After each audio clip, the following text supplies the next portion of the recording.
Hello party people, we are back. Welcome back to She Shells Part 2. Today we're going back in shelling history, whether it be art or science, and who was involved. And if you don't know who I am, my name is Mia the Mermaid. You can find me on Instagram as the Provo Mermaid.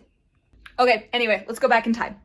Key historical figures in the shelling world are Rembrandt, James Cook, Carl Linnaeus, a lot of figures that are either completely science-based or completely arts-based, and then 2 or 3 that are right there in the middle that are botanists that just happen to go on a voyage. The first figure in our journey here starts with this shell. This shell has a zigzag pattern on it, and apparently it was done by a right-handed Homo erectus using a shark tooth. We're gonna come back from 430 to 500,000 years ago up to the 18th century. Now this is the Rococo movement where this big craze of literal shell artwork comes to stay.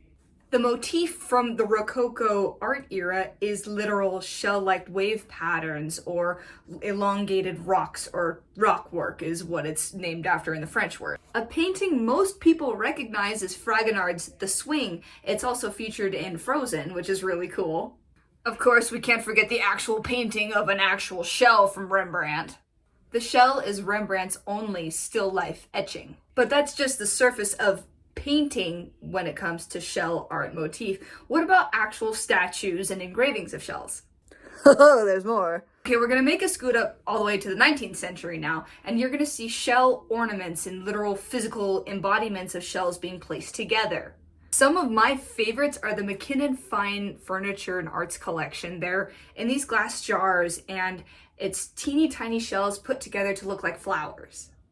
2 noted women are Mrs. Delaney and Miss McLean. These women having done both fine shell literal artwork and paintings. Okay, another skip here. Here is our excuse to get to Carl Linnaeus, the father of modern taxidermy, and his whole experience in moving the shell world along. Carl is known as the guy that sparked interest in both amateurs and professionals in collecting shells for their scientific interest and study, instead of just having them because they're pretty. His collection is frozen in time in the Linnean Society of London. We are going to slightly skip over Captain James Cook because he was the captain of the voyage that Joseph Banks came with. Joseph is known for his pocket-sized shells that you literally can fit in your pocket while scouring the shores. He did extensively collect plants on that voyage as well.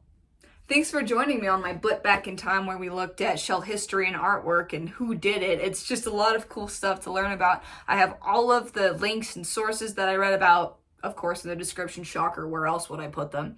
And if you want to find more stuff, go find it. It's out there.